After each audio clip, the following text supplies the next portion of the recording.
आवाज विशेष कार्यक्रम में आपका स्वागत है। और विशेष में इस समय हमारे साथ है डॉक्टर भालचंद्र जमदाड़े। डॉक्टर साहब का एक अपना खास अध्ययन का क्षेत्र है।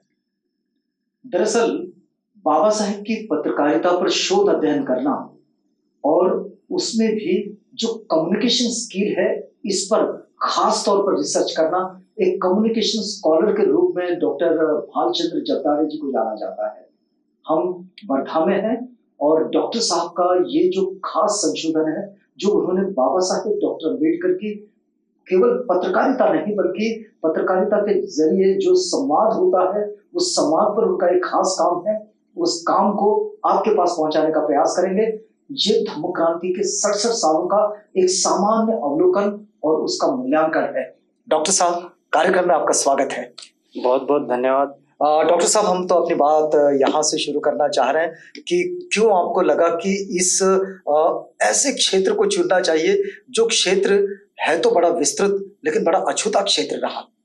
आपने क्यों चुना इसे कि बाबा साहेब की पत्रकारिता पर और कम्युनिकेशन स्किल्स पर बात करनी चाहिए और उस पर शोध करना चाहिए, क्यों लगा आपको? सर्वप्रथम एक विद्यार्थी के दृष्टिकोण से मैंने जब बाबा साहब की पत्रकारिता की ओर देखा जी और कुछ खोजबीन की तो बड़े दिग्गज लोगों का नाम मुझे मिला उसमें, जिन लोगों ने पत्रकारिता की थी। अच्छा, लेकिन फिर भी एक विद्यार्थी होने के नाते मैंने भी ये सोचा कि क्या इस विषय को लेकर मैं बाबा साहब के विचारों को समझ सकता हूँ, जान सकता हूँ और क्या उन्हें पुनर्विश्लेषित कर सकता हूँ। यही दृष्टि लेकर मैंने महात्मा गांधी अंतर्राष्ट्रीय हिंदी विश्वविद्यालय में पीएचडी में डॉक्टर अम्बेडकर की पत्रकारिता के लिए विषय चुना और जब अध्ययनरत हुआ तो ये जाना कि बाबा साहब की पत्रकारिता एक ऐसा सामाजिक दस्तावेज है, विशेषतः पत्रकारिता के लिए, जो इस भारतवर्ष के साथ साथ पूरे विश्व पटल पर एक नई दृष्टि प्रदान करता है। तो ये अपने आप में मेरे लिए बड़ी खुशी की बात थी। मतलब शुरुआत किसी और चीज से हुई और जब पहुंचे तो फिर गहरे में उतरते चले गए। जी बिल्कुल ऐसा ही, बिल्कुल।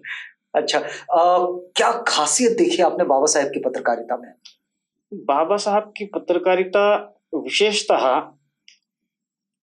मूल्य परिवर्तन की पत्रकारिता है, सामाजिक परिवर्तन की पत्रकारिता है, ध्येयवादी पत्रकारिता है। यह पत्रकारिता बताती है कि किसी भी व्यक्ति को अगर उसे अपने अभिव्यक्ति का इस्तेमाल करना है तो निडर होकर अपने मूल्यों को निश्चित करते हुए सामाजिक परिवर्तन की दिशा में अग्रसर होते हुए हम कुछ कर सकते हैं। मैं सीधी और स्पष्ट रूप से कहूं तो बाबा साहब की जो अध्ययन करते समय मैंने जो भी उनके संपादकीय पढ़े जी, जो स्फुट लेखन उनका देखा, उनमें मैंने प्रतिक्षण एक नया विचार पाया, मतलब अपने आप में ही सिद्धांत पाया।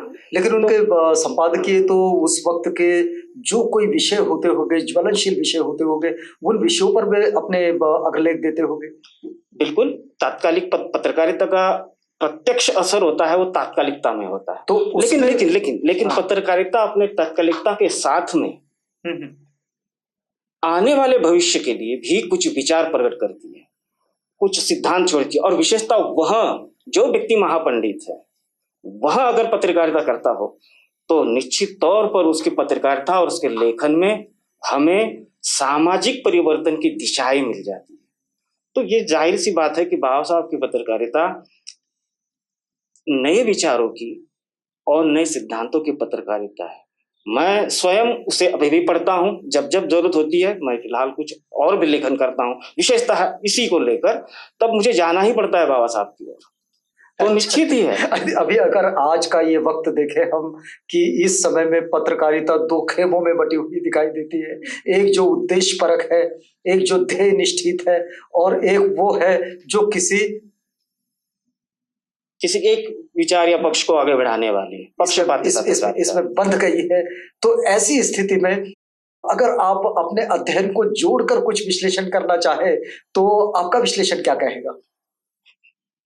ये हमें स्पष्ट रूप से मान लेना चाहिए कि समय कोई भी हो, चाहे आज का समय हो या पिछले दौर का समय हो, पत्रकारिता में दो खेमे हमेशा रही है। एक खेमा ऐसा रहा है जिसे लगा कि प्रचलित व्यवस्था को बदलना आवश्यक है, और एक खेमा ऐसा रहा जिसने हमेशा ये चाहा कि जो व्यवस्था है वो वैसे ही बनी रहे। इसीलिए तुम्हें कह रहा हूं कि ये विचारों की टकराहट है, और बाबा साहब उसके अग्रणी पत्रकार है उस वक्त से लेकर। तो स्पष्ट रूप से हमें ये उस दौर में भी दिखाई दिया, आज भी दिखाई देता है। पत्रकारिता एक तरफ मूल्यवादी विचारों की होती है और एक तरफ व्यावसायिक पत्रकारिता होती है, या विशिष्ट विचार को थोपने वाली पत्रकारिता होती है। वह किसी भी व्यक्ति को महापुरुष बनाकर समाज के सामने खड़ा कर सकती है, चाहे उसमें कोई वैचारिकता हो या न हो, लेकिन अपनी वर्ण श्रेष्ठता या कहिए अपनी श्रेष्ठता को कायम करने के लिए हमेशा ही वह जो पक्षपाती पत्रकारिता है, वह जो बाजारवादी पत्रकारिता है, वह समाज को दिशाहीन और भटकाने वाले विचारों की ओर ले जाती है, और ये हमेशा हो। बाबा साहेब की पत्रकारिता बाजारवादी नहीं, बिल्कुल नहीं, बिल्कुल नहीं। आपकी इस पूरी शोध अध्ययन की प्रक्रिया के दौरान आपने क्या कभी ऐसा पाया, मतलब आपने तो बाबा साहेब के सारे अखबारों को देखा होगा, जो फिर चाहे बहिष्कृत भारत हो, मुकनायक हो, जनता हो, या फिर प्रबुद्ध भारत तक की जो स्थिति बनी, इन सब को आपने देखा होगा, समता भी देखा होगा आपने। तो इन सब में आपने क्या देखा कि बाबा साहेब जिन मूल्यों के साथ अपने संपादकीय लिखते हैं या फिर अपनी पत्रकारिता को करते हैं, या उस वक्त की खबरों का जो कोई विश्लेषण करते हैं, क्या उसमें वो जो लोकतांत्रिक तत्व जिसके प्रति बाबा साहेब बड़े आग्रही है, क्या वो उसमें दिखाई देते हैं? अब यही बात है, बाबा साहब का जो मूल विचार है, समता, स्वतंत्रता, बंधुता और न्याय, इसी को लेकर बाबा साहब ने पत्रकारिता में प्रवेश किया। आप देखिए, जब बाबा साहब ने मुकनायक प्रथमता आरंभ किया तो उसका प्रमुख कारण क्या था? भारत में एक नई राजनीतिक व्यवस्था बनने जा रही थी, और बाबा साहब ने बिल्कुल ये सोचा कि अगर ये नई व्यवस्था बनने जा रही है, यहाँ लोकतंत्र आने वाला है, तो इस देश का जो अब तक अछूत तबका जो है, या यूं कहिए कि वह तबका जो अभी तक सबसे पिछड़ा है, प्रताड़ित है, उसकी अपनी भागीदारी इस लोकतंत्र में कहाँ है? वह प्रत्यक्ष रूप से क्या अपने साथ होने वाले संपूर्ण विचार को प्रत्यक्ष अपनी उपस्थिति के साथ दर्ज कर सकता है? अगर वो दर्ज कर सकता है तो सर्वप्रथम उसे अपनी आवाज बुलंद करनी होगी, और अपनी आवाज बुलंद करने के लिए उसे अखबार निकालना होगा। तो बाबा साहब ने साउथ बोरो कम्युनिटी के सामने जैसे ही अपने निवेदन को रखा, दलितों की राजनीतिक आजादी के लिए एक पहल की, साथ ही साथ उसी क्षण में उन्होंने मुकनायक 1920 में शुरू किया। तो जाहिर बात थी कि अब एक नया समाज वहां गठित होने वाला था, एक लोकतंत्र आने वाले था, और उस लोकतंत्र के लिए सबसे महत्वपूर्ण बात थी, क्या यह भारतीय समाज लोकतांत्रिक मूल्यों के प्रति जागरूक है? अगर वो नहीं है तो वो समाज बनाना होगा, और वो समाज बनाने के लिए उस तरह के विचार जो समता, स्वतंत्रता, बंधुता, न्याय को प्रसारित करे समाज में, उसके लिए जरूरी बात थी कि कोई ऐसा पत्र निकाला जाए जो समाज को उस आने वाले विचार के अंदर ढाल सके। वो नहीं, वही तो है, वही मूल्यों का परिवर्तन, नए मूल्यों का निर्माण।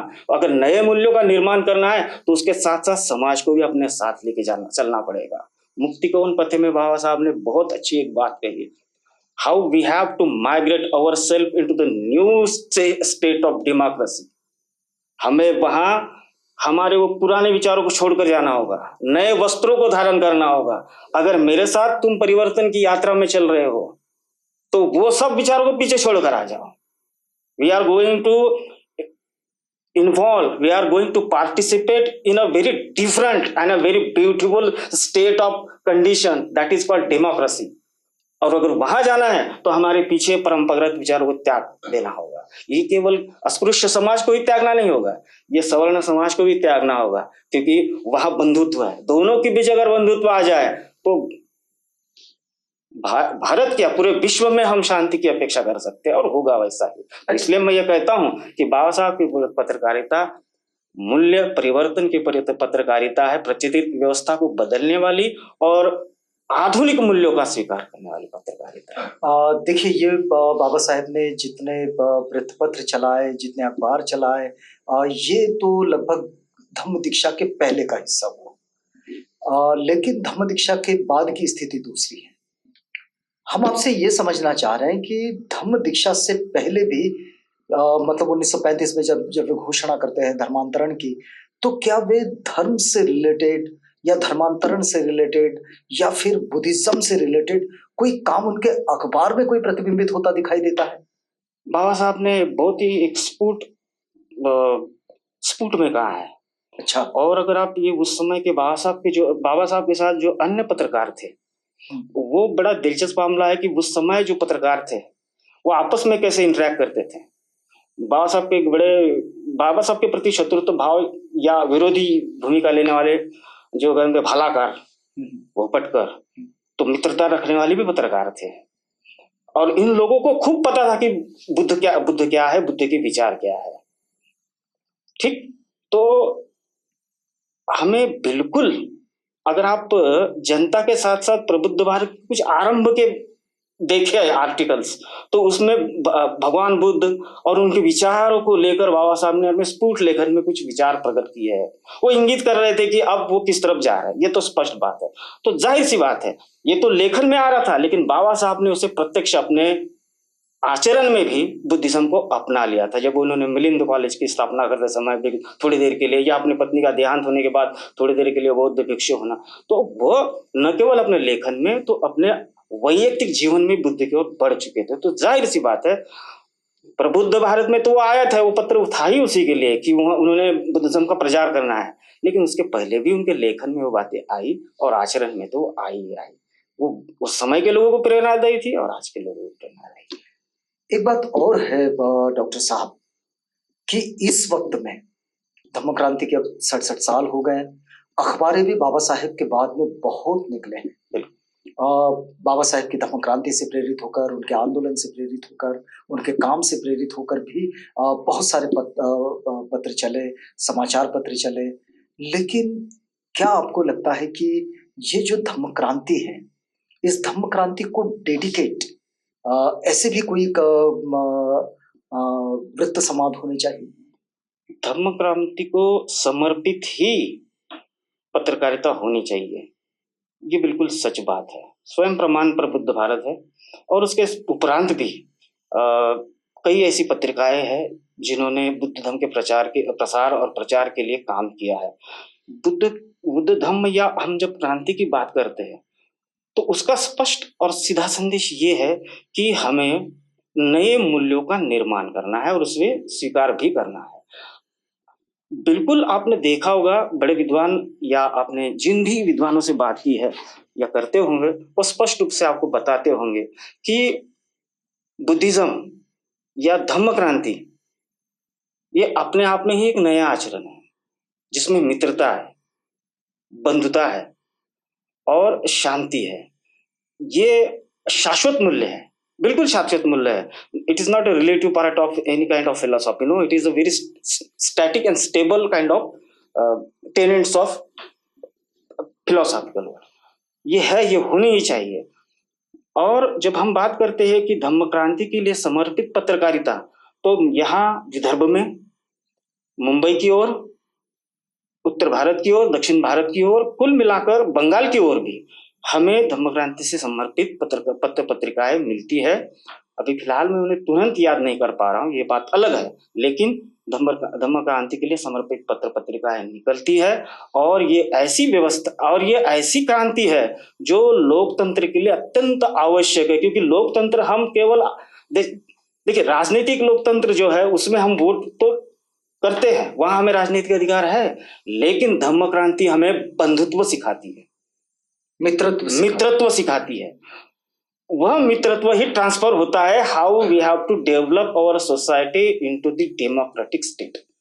धम्म क्रांति वही है कि हमें ट्रांसफर होना है, स्वयं को परिवर्तित करना है लोकतंत्र के मूल्य के साथ उस व्यवस्था के भीतर।